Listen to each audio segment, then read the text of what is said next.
Coming up next on Access Framingham TV, the sights and people of Myanmar on Travels with Jack with guest Amy Dane. Stay tuned.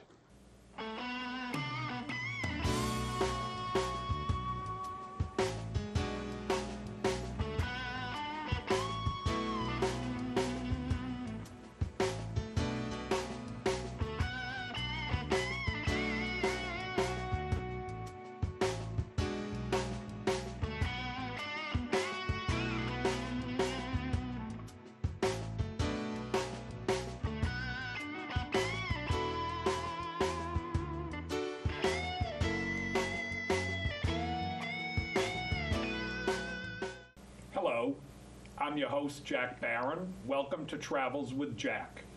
As always, please call our offices at Access Framingham Television if you're interested in being a guest on this show to share with the audience an experience of a recent trip, business trip, special kind of travel that you did, and we would love to have you as a guest. Today, and very appropriately, we're going to talk about what I always refer to as Burma. Some of you will know it as, Amy, how do I say it? Myanmar. Myanmar. Amy Dane, who has been with us previously and is, in my opinion, just a fabulous, interesting guest and someone who travels the globe. I just want to refresh your memory a little bit. Amy runs a part-time travel agency in Western Massachusetts, Great Dane Travel.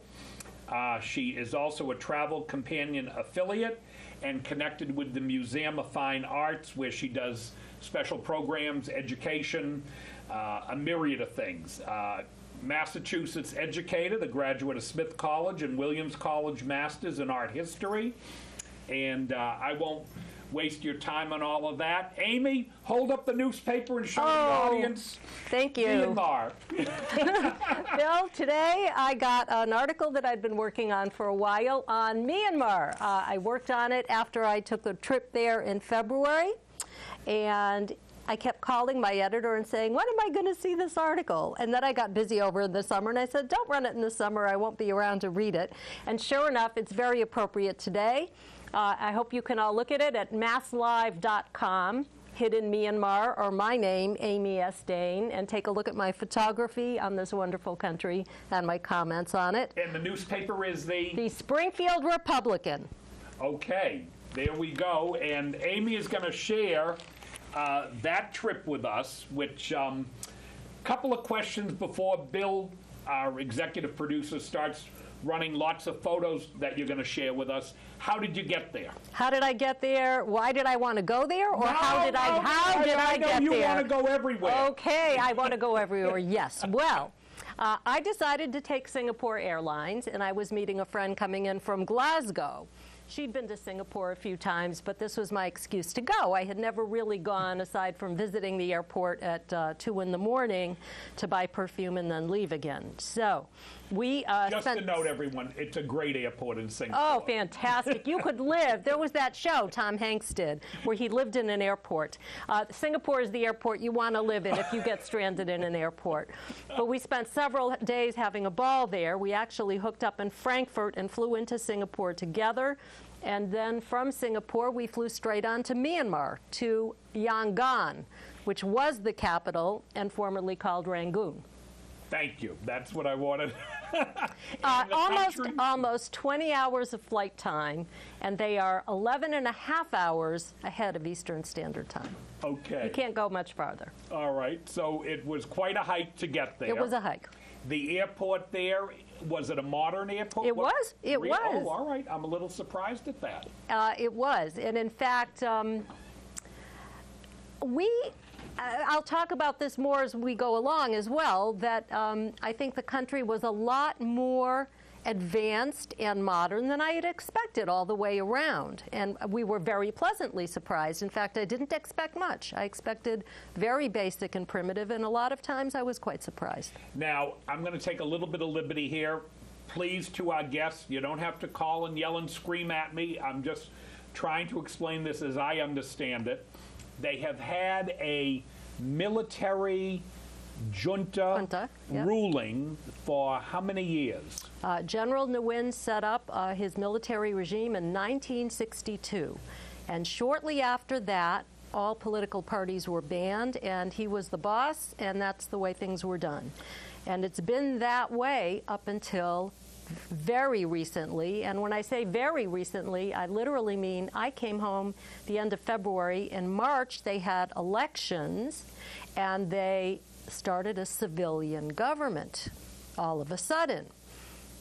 And economically, they were at one time the largest rice exporter In the world. And a very wealthy country. a very wealthy country. Very well-off country. And under a collectivist military junta, they are now virtually bankrupt, except I do remember reading an article that I think one of the generals had a big wedding for his daughter, and I think she was wearing a 50,000 carat diamond necklace. Interesting how that happens, So isn't it? somebody benefited, although the people Yes. are now poor. The people are poor. They're quite impoverished, more or less. The rural parts of the country, as you'll see, are just back in time. Yes. So now, of course, they are hoping to get some more foreign investment. Because they've stolen all the money they could locally, so now... We've all put sanctions on them. The only investors they've had pretty much have been the Chinese on a fairly small scale, but they do need income. They need help. They need aid. They've actually just gone to the IMF. And so Obama is looking at this as the opportune time to go in, now that they've made a few small concessions, to go in and see what we can do. And they have allowed, how do I say the Nobel Prize winning? Aung San Suu Kyi, Thank who you. was head of the opposition party, the National League for Democracy, was put under house arrest for the first time back in 1990. And she'd been in and out of house arrest for years.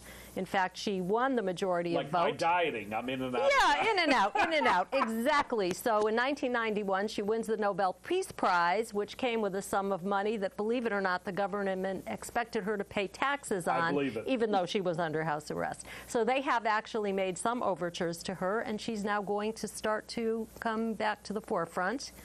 And we'll see. We all have to see how this plays out. Yep, and Secretary of State Clinton was there recently. Just came home, finished her visit on Friday, and this is the first time we have sent a Secretary of State to this country in 50 years. So this is quite momentous. So this is an opportune time for our viewers to see some of the pictures and have Amy explain, what she can. Now, let's start with where it's located. I really think that's the best thing to do Okay. because so many people have never heard of the place, let alone know where it is. So you'll see that lovely purple section over there. It's quite large.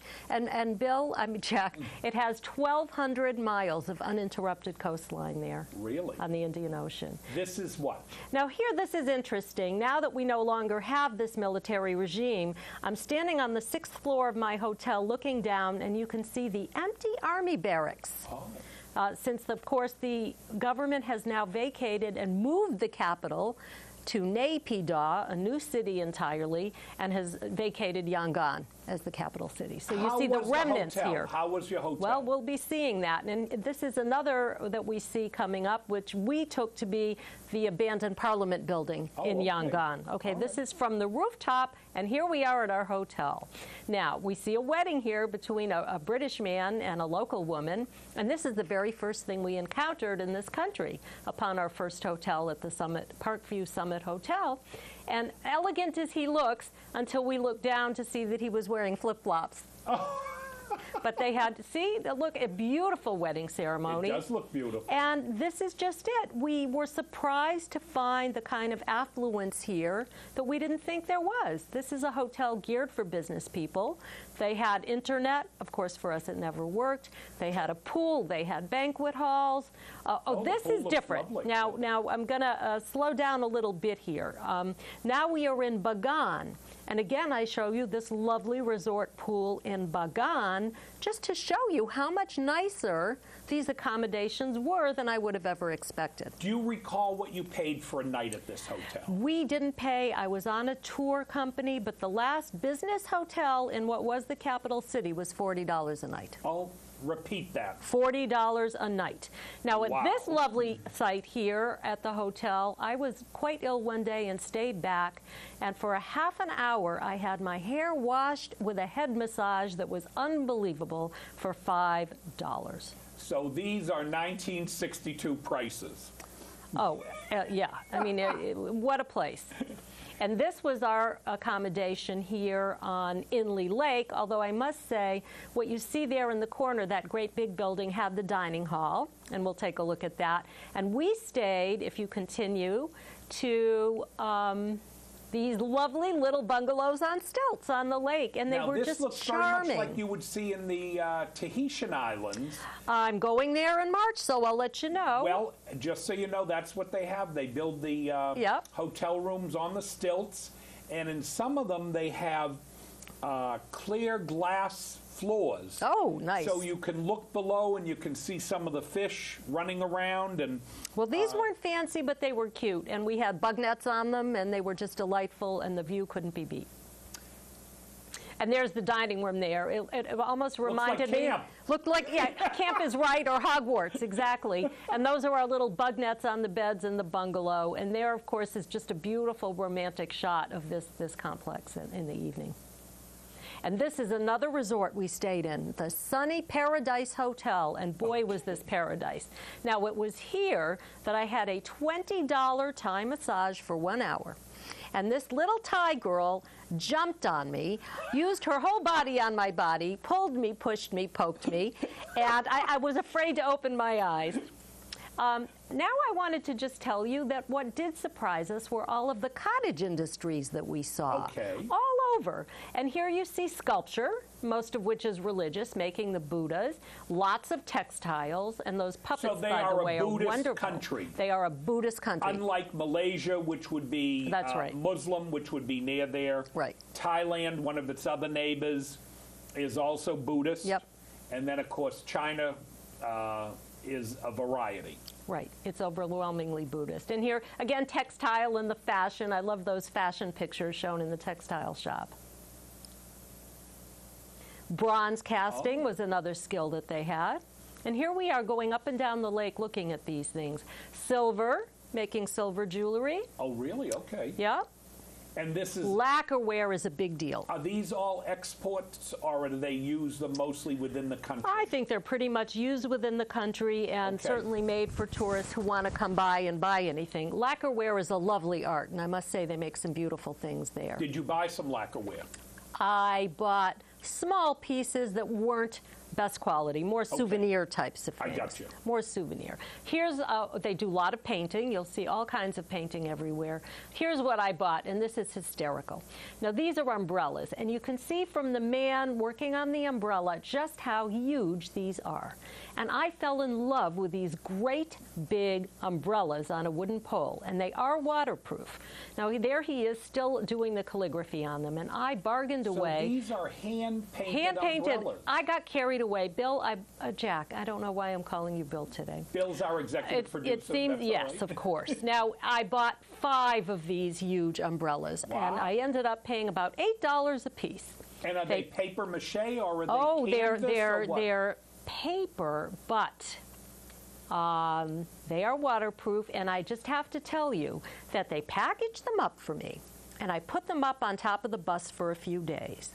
And sure enough, when I went to grab the package, I had grease spots all over the package. These things, to make them waterproof, they use diesel and butter. So the butter is melting through my brown paper, and it stunk. And I come to the hotel thinking I have to store this package for a few days until I hit the plane, and how am I going to get this through customs? And they were so nice to me, and they helped me mask tape the whole package so you wouldn't see the spots. Butter. Right. Okay. So I come home, open the package, and open these great big umbrellas. Mind you, it's February, so I do this in my basement to dry. And my basement stunk like diesel. Is this one of the artists? For a month. This is the man who was an artist, and he sold them to me. He was so cute. And he said, he asked for his picture, so I sent him his picture. And I wish I had somewhere to hang them. Now, they're gorgeous. They are of the tribe, I don't know if that's the right word, Burma? people? Majority of people in Myanmar are Bamar. Bamar. B-A-M-A-R, the Bamar people. And they speak Burmese They speak the Burmese. language. Yes, that's right. Okay. Gold leaf is a really interesting thing, and we saw a wonderful demonstration, and we'll go slowly because they outline the steps, how to make the gold leaf. And they say, making a gold ribbon from a single solid gold. I love the English here. You have to beat this, and they beat it, and they beat it for 30 minutes. The first time beating, they call it. Okay. And then they break it up and cut it into the 6 pieces. And then they increase the size again by taking a little piece and beat it some more for another 30 minutes. Okay, second time. And then they beat it for 5 hours for the third time. 5 hours of beating till they get this thin layer of gold leaf. And then they finally package it up into squares. And then you'll see the people there packaging them up into these nice little tied squares. You can buy it. But all over the country, you will see people gold leafing their monuments and everything. And the reason I focus on this, Jack, is because Myanmar is known as the golden country, the golden land. And everything is gold. Their jewelry, their monuments, their musical instruments, they love gold. And so I wanted to take the time to show you how they make the gold leaf. And speaking of gold, we have this beautiful gold stupa as part of the Shwedagon Pagoda in Yangon. And this is stupa is a what? stupa, not stupa, stupa. Stupa. A stupa is a monument very particular to Buddhism. It was a shape that once was thought to contain the relics of the Buddha. Okay. So you will see this form of a stupa in many Buddhist monuments. And this is where you saw Hillary, if you remember the other day, gonging the bell at the Shwedagon Pagoda.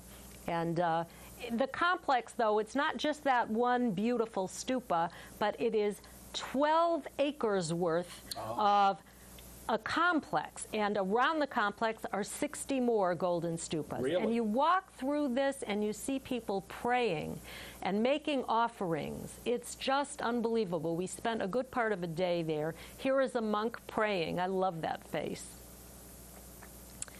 And people washing. You saw Hillary also pour water over the little Buddha statue 11 times. And I don't know what the significance of 11 times is. But as you walk through, you see people like this sitting, praying, making offerings, and it's just a beautiful thing to see. Chanting.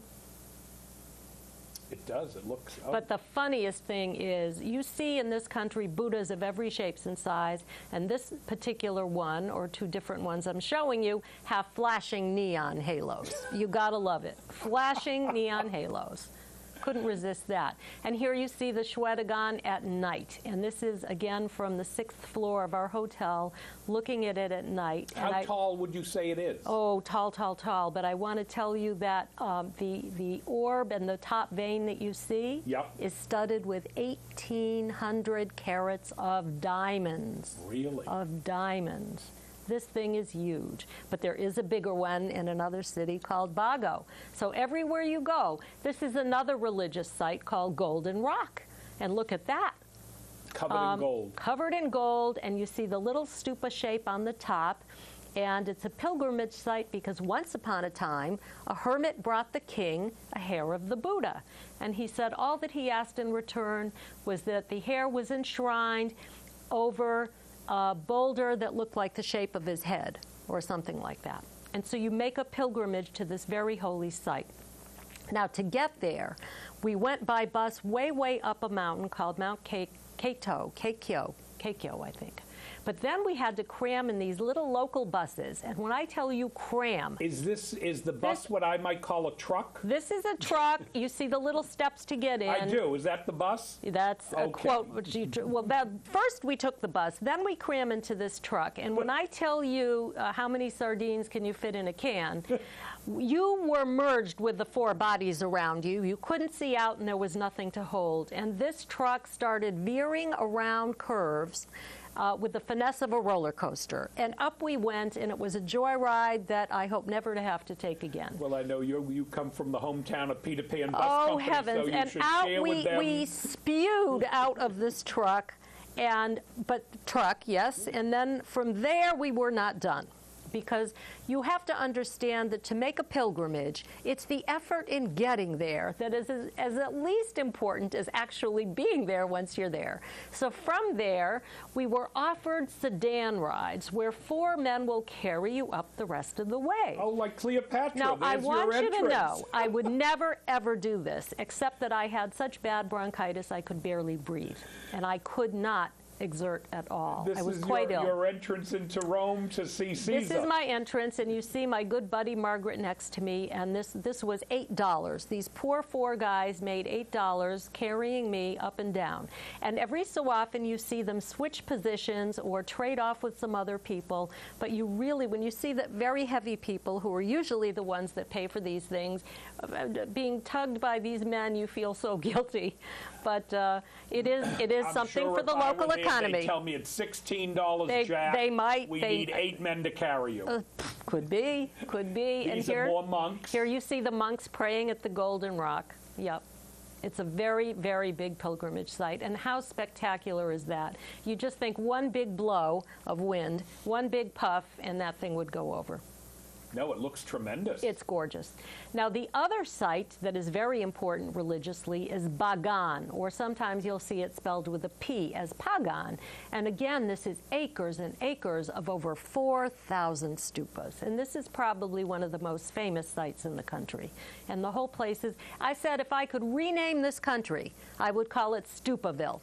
Now, how did you travel? Well, this is all pictures of Bagan? This is within. That's in Bagan, yes. And how did you get from Rangoon or Yangon to these places? Yes. We actually had a very comfortable bus and a full group of 16 people, okay, mostly Australians. And although the bus was comfortable, I have to say we had some air conditioning.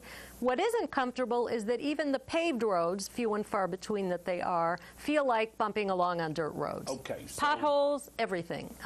So nothing's terribly comfortable after all. Would you say your recommendation to our viewers might be go with a planned tour? It's much easier to get Oh, absolutely. In these I think so. I think so. So unless you're a young kid with a backpack.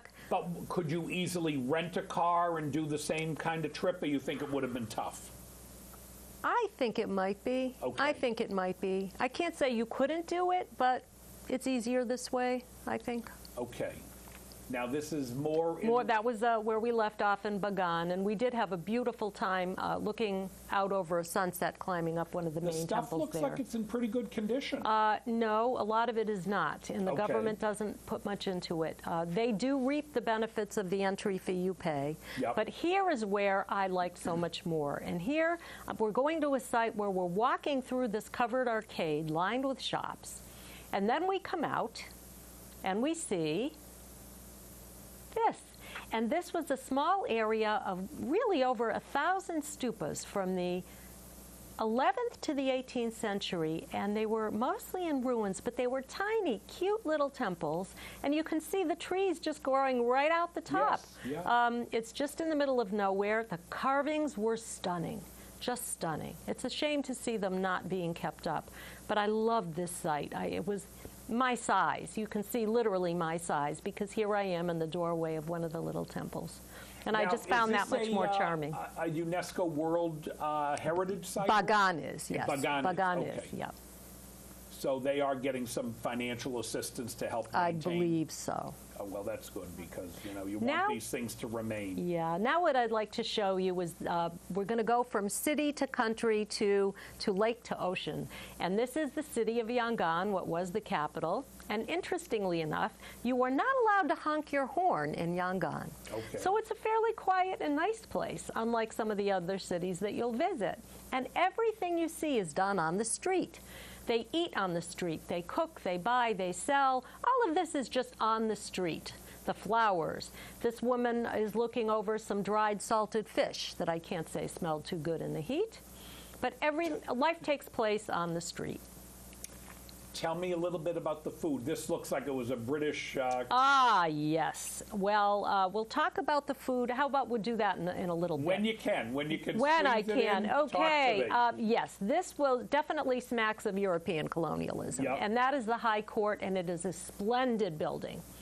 But if you continue on and you look at some of the other ones, you'll see that a lot of them are really falling into disrepair. Yeah, I see it. And my fellow travelers and I, the British absolutely, look at this. This is a sidewalk. Talk about disrepair. We definitely got the feeling that once the government pulled out of Yangon in 2006, to build their new digs in Naypyidaw, that they really weren't paying a whole lot of attention to the upkeep of Yangon, which is a shame. And now we move on to the country. And once you leave the bustle of the city, this is life. Water buffalo, people using plows, wooden plows, bullocks. It's all done by hand, everything, sowing, planting, and it's just as it was many thousands of years ago. Seems like nothing ever changed. People bathing in the river, hanging out their laundry to dry. It's a whole nother world. Look at the huge carts of hay. And everything done by the bullocks. Very rural and beyond very, just so rural. It's such a contrast from the country. And of course, all over the world, women do nothing but carry things on their heads. And I'm thinking of doing a photography exhibit on that, carrying on their heads, or just how we carry. This is interesting too. They have these little irrigation canals, and they build these little bridges over them that consist of literally, it's like walking a tightrope where you have one beam of wood and you can hold two sides in a sort of a V shape, but so primitive, yet it works. Well, plus they're... And this is, I love this. I mean, you just can't imagine how this thing is ever going to get anywhere in one piece. But this is the country, and this is what goes on here. Well, it is picturesque. It certainly is. Yeah. But I look at those little bridges, I said, they're not going to have Jack cross them because the thing would cave in. And there's no such thing as excuse me, not to call you fat, but an overweight person in these countries. Oh, really? It just you doesn't found the happen. people thin? Absolutely, yeah. And the food, you know, I was going to say, anybody who wants to lose weight, this is the destination. And the food is great, let me tell you, great. But if you love your red wines, you're not going to get them. We stick to an occasional beer, which is fairly tasteless, and therefore you wouldn't want that much of it. They eat small portions, little bits of protein and fish, and they're bigger on rice and vegetables, and it's just white rice. And the vegetables are marvelous, the spices are marvelous, but you can't overeat. I never lose weight on a trip, and I lost 4 pounds. I was so excited. So you would say this was not necessarily the cuisine you might get in Malaysia or Thailand. Thailand, I love the food. And it was just, well, I wouldn't say as good here, but very good. And you could eat and enjoy it. But not a lot of chicken, not a lot a pork. No, that's a luxury item. Yeah. They're luxury items. You didn't People get those don't eat big prawns. They're famous. No. They had them, but they don't eat the way we eat. They don't eat as much as we eat. Yeah. These are the fishermen. And here we are. I loved it. As I said, 1,200 miles of uninterrupted beach. So I walked for 3 hours before I just got too hot. And here you see the fishermen in the morning, which is great. And then you'll also see people playing on the beach. Here are these, older guys just hanging out. And notice the Asian women there swimming. They swam in their clothes. These were a bunch of girls that were staying at our hotel.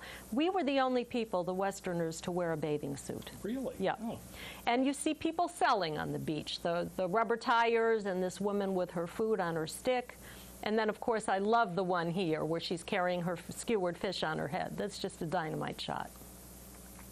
And you can get religion on the beach too, by the way. Very nice. Look at that, though, a little golden rock right Yeah. on the beach, and the lone monk there walking the beach. The beaches are beautiful, and there's always so much to see. And in fact, I had my head down looking for shells, and I heard some noise, and I looked up, and this is what was smack in front of my face. I had a start. Are they encouraging Westerners to build homes there, or to... Did you get a sense? Oh, I don't know if you could do that. Really? I have no idea. I can't imagine the government would, maybe now. But anyway, this is the little main drag near the beach. It was a dusty road full of cute little shops, and this is just how it looks. Bananas hanging, fish drying, the dried salted fish here. And of course, any seaside resort, you make things with shells, just like we do here at home. And this woman, look at that great big block of ice she's working with in her kitchen. And then the other women just visiting with each other while they're sewing. And, oh, you can have dinner at West Point. We thought that was just lovely. Dinner at West Point. And so they're showing off all their wonderful seafood And I see dishes. a lot of things are written in English. So English is the main language. There's a lot of English, yes. So language was not an issue Language for you? was not. In Good. fact, one of the good things that this repressive regime has done is make English mandatory in schools. So they do speak English.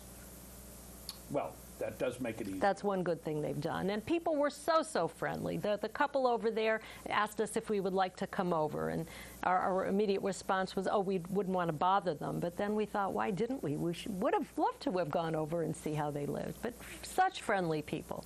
So friendly. And these little girls, we were just playing with them. The one with the big smile was full of smiles. It was fabulous. And her little friend refused to crack a smile until finally, I got this picture. And I wasn't going to leave until I made that girl smile. What painted on her face? They wear this makeup. Men and women both, and it's from the bark of a tree. Okay. And it's very good for your skin. In fact, it's used in skin products. So not only is it good for the skin, the idea is that it's very light, and it lightens your face. Because to be dark means that you have been working in the fields, you're a peasant. So it's desirable to look white, which is why very often you see Asian women covered up and they don't want the sun. In this case, that lighter makeup is a sign of beauty. Oh, interesting. And now we move from the beach to the lakes, and we went to two very wonderful lake areas. This one on Tangamon Lake, where you see this very famous long bridge. It spans 1,300 yards, and it has over 1,000 teakwood posts. Really? And of course, the joy of it is trying to get your pictures at just the right moment when you get people in between the posts, like those. And we went through canoes on the lake looking at the bridge over sunset. Now here we're in another area called Inle Lake, a very large lake, where we would go around in little boats like this. And you literally are going through people's backyards. But notice here we have what we call the floating gardens. And they're staked with bamboo poles to the bottom. It's a fairly shallow lake. And they can even grow tomato plants on these weeds. Yes. They have a whole ecosystem here that's fabulous. And you watch people with their potted plants and their laundry. You just sort of go through their backyards on the water, and they wave to you. There's a monk with his alms bowl, and it's just delightful. God, you're so knowledgeable on all And this is marvelous. We took a walk, and this young woman was making, you see her flipping these rice pancakes. So thin, we couldn't believe how she didn't break it. Well, she must have worked at the Gold Leaf plant translucent, previously. exactly. So she's working away. We can't even get over it, how she could manage these things. And then she puts them outside to dry. Okay. And then you get a bin of a whole ton of them, and they are just beyond paper thin. Now, what do you do? Eat them like a potato chip, or are they use them to roll things in? We didn't eat them. I think they did use them to roll things in, but so thin, I don't know how she worked with it. Yeah. And as she is working, here's Grandma and Grandpa, and you've got to love those faces, don't you? My favorite thing to do is take pictures of people. People's faces tell you everything about them and everything about the country. And although everybody loves charming kids, there's nothing like the face of someone with age. Now, something here on Inle Lake, these are the Intha tribe fishermen, and they're famous for their one-legged fishing, where they use one leg to row and one hand to arm the pole, and the other hand to vertically put down this cone to trap their fish. Okay. And it's something you'll never see anywhere else. It's special. The Intha tribe. And another tribe. We see this in This Africa, is controversial. too. Well, that's yes. Yeah. I'm not sure if it's exactly the same custom as it is here, but traditionally for the Padwang tribe, they put a very heavy brass ring on a young girl's neck, and they break the collarbone and separate the shoulders from the neck, which elongates the neck. They'll take off the initial breaker ring, I'll call it, and they start putting on these decorative ones that stay there. They're up to 16, I believe, and they stay. Now, this is something that is supposedly optional, that at about age 16, the village and the parents and the girl, decide whether or not the girl wants to do this. Now, the guidebooks are adamant that this is abuse, that this is definitely a form of abuse, and these women are simply used for tourist dollars. Our guide was angry about this. He said, your guidebooks are wrong. This is tradition since the 15th century. It's optional. Nobody's forcing this. I don't know what to tell you, except that that was the only time I saw these women, and they were specifically in a weaving shop there for us to take pictures of.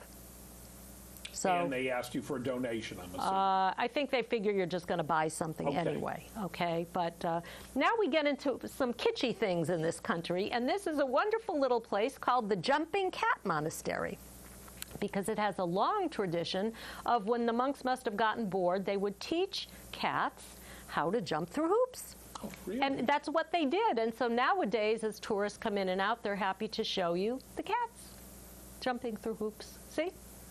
Oh, I see. And it's a tradition of this particular monastery. But what was even weirder about this monastery was that you see this monk here with a baby doll next to him. Yes. And I said to our guide, what's this all about? And he said, well, maybe if your kid is sick and you want a prayer that she should get better, you bring in a doll. Sort of as an effigy maybe, or a substitute. I just thought it was the strangest thing to see this old monk sitting there with a doll. Now, the monks, if I'm not mistaken, have been very active in trying to bring democracy to the country. They have, and of course, in 2007, there was a very big suppression of a monk uprising that caused worldwide attention. Yes. Yeah. But we'll go back to kitsch now and take a look at that. What I say bigger isn't necessarily better. This is in Bago, and this Buddha is 53 feet high. Wow. And about 108 feet long or something. It's a cement covered with gilt, and it's just, I think, the ugliest thing I've ever seen in my life. And there are the feet, and there's the head, but this is the one I liked. If you go and you just stand at the right angle for the sun, you can watch this Buddha achieve nirvana, enlightenment. You see that golden glow right over the head. So we got a real kick out of that. And this Buddha is all cement, painted. All cement, painted. Huge. And this is a funny, I thought, where the women would put their hair up with a comb. I just got a kick out of that, too. And look at that face. And you cannot escape Valentine's Day, gentlemen. Oh, okay. Even in Yangon, you are expected to buy your beloved flowers for Valentine's Day. Okay. So that surprised me, I see, February 14th. That surprised me, yep. Romantic evening with your Valentine. Yes, so don't think you can go to Southeast Asia and get out of buying a present. And this is how I would like to end here with my beautiful girls. Margaret and I, the very last day that we had in Yangon, had the morning before we had to go to the airport. So we picked up the Lonely Planet, and they had a walking tour of the city. And we started. And these two little girls came up to us, and they didn't speak English, and they followed us. And they kept following us. We couldn't seem to shake them. And then we decided, oh, what the hell. And so we brought them along with us, and I particularly loved the little one there. And we just enjoyed them. And we went along, and you see, of course, they're wearing that makeup. And we took them to this hotel. The Strand Hotel was from 1914, the old colonial hotel, and it was very interesting because when we went into this hotel, the girls seemed to know that they were not allowed inside, and they waited on the step. And I took their hands and I brought them in with us. And I felt so strange because this is their country. And I felt like without me, they would never be allowed to go in this place. They would know that this was off limits to them. But this was the gift shop there, and they begged me to take their picture in front of this wonderful wooden Buddha with the necklace. They were so excited, and they were loving us, and we were loving them. And then we went into a Hindu temple with them, and so I took this picture. Oh, so there are Hindus there as well? There are. There are. And these girls, we fell in love with them, and we would buy them little trinkets on the sidewalk and some Valentine cookies. And then we went into the great big market there, and I wanted to buy each girl a little outfit. And they had some shabby clothes on, and I bought them each of these outfits. And they were so happy. And then one of them, the poor thing, she kept saying shoes, shoes. And I thought to myself, yes, they have a lot of shoe stores in these places. But what she meant was that her little flip-flops had broken, and she needed shoes. So I thought, oh my gosh. So you were mom for a day. I was mom for a day and loving it. So I found her some new flip-flops, and lo and behold, it wasn't fair to the other girls, so I got her some flip-flops. And I bought those two little outfits you just saw, and these two new flip-flops for $12. All of $12. And they had, at the time of their life, I gave one of them a Coke. I don't think she knew what Coke was. She looked at it like, what is this? And then it was time for us to jump in a cab and leave. And of course, they couldn't wait to get in the cab and see where we were did going. They have regular taxis, or they have did. The rickshaws that they pull you? They have both. Both. They have both. And I told the cab driver that he had to tell them they couldn't come. And it broke my heart, and I gave them big hugs. But we did learn something in the market, was that those teeny little girls were actually 13 and 14 years old. Oh, really? They looked younger. And I think they were just skipping school. I think they were debating among themselves. They did better with you than they would have in And school we loved them, and the stupidest thing I've ever done was not stick a card in their hand as to how they could get in touch with me, and so that I could have kept in touch, because oh, that would be interesting. I love those girls, and I miss those girls. Huh. And that was my special experience just as I was about to leave the country. Now, tell me a little bit more. So you... the accommodations, would you say the hotels were fairly well kept, clean, modern? What was your sense of the hotels? Now, mind you, I was on a budget trip, so I don't expect much. Okay. Okay, I've seen it all. So you'd say up front this was I've seen it all. A value tour you took? Yes, but I think the accommodations were well above what I expected, given that what I really? paid. Oh, yeah, I was pleased. And I think you can probably even go nicer. There are luxury trips that will take you and give you the very best there is. That's not the way I went or intended to go. But, yes, things were clean, and we never had any problem. I was very comfortable. Yeah. No, it sounds like it was a lovely, lovely trip. Now, did you come back home after you finished with Myanmar, or were you No, it was time to come home. February vacation. I'm still on public school February vacations, and my kids were coming home. So I was very lucky, though, to get my 4 days in Singapore on the way over, and that was exactly the time that Egypt started to have trouble. That was the beginning of what was then going to be known as Arab Spring. And of course, I had clients on their way to Egypt, and my poor husband at home was finishing the details on getting them out of that. There was no way they could go. And had they gone a week later, they could have had a trip. Yeah. No, Egypt is, we just finished elections in Egypt this week. That's right. And I think my understanding is that the Muslim Brotherhood is gaining a very large share of the election. And that could be a problem for people wanting to visit Egypt. It's a problem even for people in Egypt. I keep in touch with a tour guide that I had there, and I've been emailing her, and she says, pray for us. Really? Yeah, they're worried. They are. Yeah. I've asked Bill, your producer, to just run through some of the faces, my favorite faces in Myanmar, just so you could see what people looked like. And you'll see a very happy people, I think, a beautiful people. There are lots of different tribes. It's amazing sometimes. Oh, look at that. That's wonderful. How they can be poor. So sometimes but so they content. do the makeup with almost decorative. In a decoration. In a decorative way.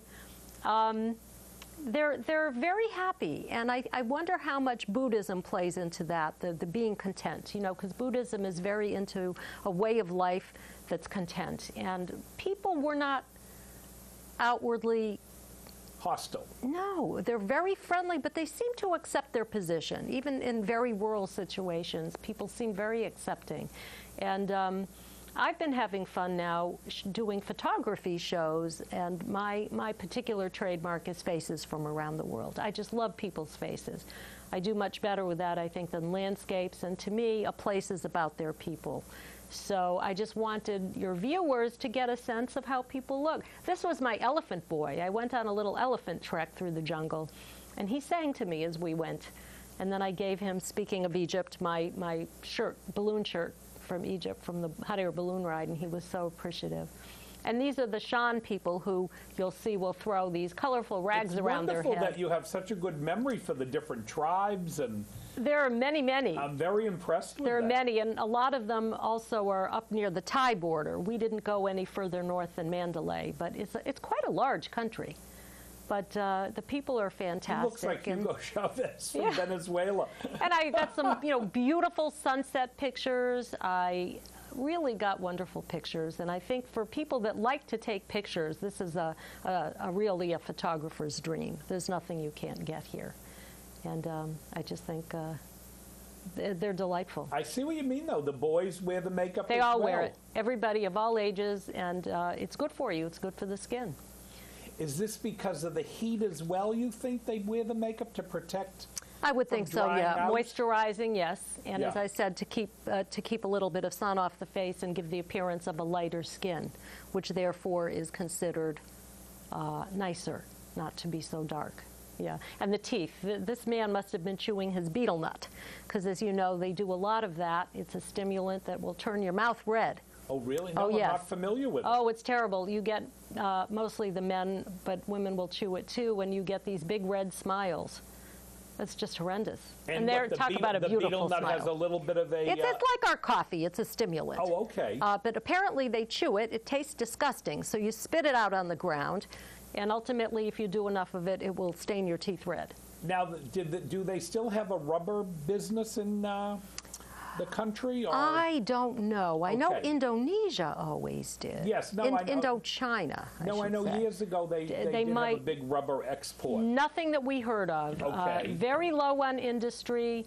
They're really now looking for foreign aid. They're hoping we will reduce our sanctions so that more of our money will flow in and give them help. Other than the crafts, that there was industry? Very little. Our guide told us a little bit of Chinese investment, not much. As you know, it's been in the news that... So it's mostly an agricultural base. Very much so. Very much so. But they really do need help, and they are reaching out by trying to show us that they can make their government perhaps a little less harsh. And we're saying to them, when we see results, we will be willing to work with you. So that's very encouraging all the way around. I love when they do the makeup with the leaves. And yeah, it's pretty. This is the Shan tribe. I've never seen anything like that. Yeah, with those wonderful, they'll take a rag and throw it around their head, and it just looks so good. It's wonderful, isn't it? Yes. These are the people around the Inle Lake. Oh, no, these are great photos. I tend to come home and categorize my photos, and I did a file on sunsets, faces, worship, all kinds of things, and I do. And it looks like most of these people didn't mind allowing you to photo. No, they're very happy to have pictures taken. I had no trouble in this country taking pictures. I'm trying to decide. They really don't look. Most of the folks do not look like Thai. No. And they don't look Malaysian. They don't look Cambodian. They, have their own specific look. They do, don't they? Yeah. And I'm not that familiar with people from there, so. But, we had fun doing small shopping. There were little things you can buy in the markets, and it's a good time. It's a wonderful country where you can really rub elbows with people, I think.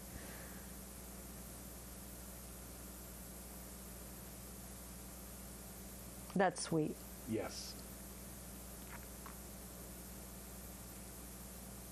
No, they do. They seem very happy, the photos you took. But if one does want to fly Singapore Airlines and your route is such that you can do that, I highly recommend a few days in Singapore on the way. Although you have to, of course, understand that the prices in Singapore are so outrageous, your budget has to accommodate that. And I can never forget that when Singapore is building a new casino, or they just built it or something? There's a... Oh, they've just built an unbelievable new hotel called the Sands Hotel, Marina Sands. And they have what they call an infinity pool on the 20th floor. Yes, that's and what I had. You can have a peek of it and sort of take a picture of the corner of it, but you have to be a guest to be allowed in, And that is or anywhere part close. of the Sands Hotel group out of Las Vegas. Right, and you which can- is the Venetian and the Palazzo. You can pay $20 US visit. dollars to go up the elevator and take views of the city, which mostly means that you're then looking back and taking wonderful pictures of the Singapore Flyer, the equivalent of the wheel in London, Oh, okay. the big wheel. And then you can spend $20 to go around the wheel, at which point you get great pictures of the Sands Hotel. So I would suggest you pick one, not both of those. And what's wonderful about Singapore is that you have Little India, you have Little China, you've got a Muslim quarter, and there's no end to the amount of cultures that you can find in Singapore, let alone the most beautiful orchid gardens in the world. Yeah, And Singapore the is very museums, clean. absolutely, and the museums are state of the art. We went to several museums. They have Asian civilization, a museum of the history of Singapore, beautiful museums, which I hadn't really expected. Everybody had always said, oh, there's nothing in Singapore. Wrong. You can easily spend 5 days in Singapore. Yeah. No, I like Singapore. I remember staying in Singapore and I could not get over how clean everything was. I remember the cab drivers, I think, wore white gloves. And Well, what I did in Singapore was took a picture of the ladies' room in the metro because it looked nicer than any fancy hotel restroom. And this was the subway. It was pretty amazing to yeah, me. they're very famous for their Right. fastidiousness. So that will give you a little contrast, a black-white contrast to go from Singapore to Myanmar. But Myanmar is a wonderful country. It will probably open up more as they become. If they ante up to what they say they'll do. Certainly piqued my interest today with these photos. It's somewhere I would very much like to go to. It'll be interesting to see what happens, as you say, with the politics if they open things up. That's right. What are you planning? What's on your horizon for this year for travel? Interestingly enough, or maybe not so interesting depending, but I've never been to Tahiti. Oh. And I'm going to be spending the entire month of March in Tahiti. I'm going to be backing up 2 cruises. One is 2 weeks on a working freighter through the French Marquesas Islands. I'm not working. And then a few nights in Papeete before the second cruise, which would be the Paul Gauguin through the Cook and Society Islands. Yeah, my son was just on that for his honeymoon. Wonderful. And they had a wonderful time. They're still married. Oh, there you go. There you go. Well, I'm looking forward to bringing my Kindle and looking at gorgeous blue water and reading and reading. Yeah, and they said the beaches were magnificent. I'm hoping they are, but I'm also hoping that I can find more out of Tahiti so that I could actually make a talk because I love to give my talks on Tahiti, not just a beach. So now I have to see if I can do that or not. Well, you'll see the other islands. Absolutely. Moorea you'll be in. Bora Bora. Bora Bora. Rarotonga, is it Yes, called? yep. In the Cook? Yep. Look at that woman. Isn't she fantastic? With her All teacup. these photos, I am very impressed with the... I think it would be interesting, too, if you did a photo thing on women and what they wear on their heads and carry on their heads, The like carrying, you mentioned earlier. absolutely. I'm really thinking about this. And believe it or not, I just came back from Madagascar, and this is one country where men also carry on their heads. And that, I have to tell you, is rare. Did you find things were a little more settled? They had been having some civil war issues there. We were down south. We had no problem at all. I asked my guide, why are we just down south? First of all, it's a very large country, and he felt that more interesting sites were down south. I don't know, but certainly we saw plenty. I went for lemurs, and I was not disappointed. Do you have, will you come back and share with us perhaps the Madagascar trip? I That could would be great. convinced to do that. All right, we'll have to have Shirley line you up and share with us Madagascar. And I briefly went over Madagascar. At the time we were planning to go there, we were told not to stop because they were having a lot of a civil war. I know that happens, to It our does. audience, always check Does. before you're ready to go Absolutely. to some of these places to find out what's going on politically. That's right. I know Mrs. Barron and I were on a cruise plan, and we were supposed to go to Tripoli, and they... Well, there's a subject for you. I have been to Libya, and I can certainly talk about that. But I was in Sri Lanka during the Civil War, and we did have issues. We did. We had a fabulous trip, but we had to get moved a couple of times, and we were skirted around the capital a couple of times. And the checkpoints were a lot longer, and our guide was continually worried. I think he was always checking and making sure. Yeah. So he shielded us from, I think, a lot, but it ended up being a great experience, and it did end up working very well for us. These faces are all absolutely wonderful. I know it. They are. He looks like Cool dude. a young rebellion. Cool there. dude. That's the, Yes. the James Dean of Right. the... Exactly. Exactly. And it's interesting working with people to get the pictures. How do you communicate with people that don't speak English? And these people did not. A lot of the ones you see don't speak English. How you gesture to them, communicate, precious. and do something endearing that will allow you to get these shots. Huh. Great. Well, thank you for having me, Jack. Oh, Amy, it is always a pleasure to have you. And again, folks, remind them, Amy, if you would, of the newspaper article. Yes, the Springfield Republican. Type in www.masslive.com, put in Myanmar or me, Amy Dane, D-A-N-E, and you will see my wonderful pictures and read a question and answer that I did. Thank you. And Thank we you. will see you again for another visit Great. with Travels I'd love with that. Jack. And once again, let me remind the audience that if you would like to be on the show, and you don't have to be as great a photographer as Amy. We've had other guests that are just as interesting, and the photos may not be quite as good. Those were great photos. Please get a hold of Access Framingham TV and let them know that you're interested in being a guest on Travels with Jack, because we would love to see your trip. And to all of you, thank you very much. And we enjoyed having you view with us today.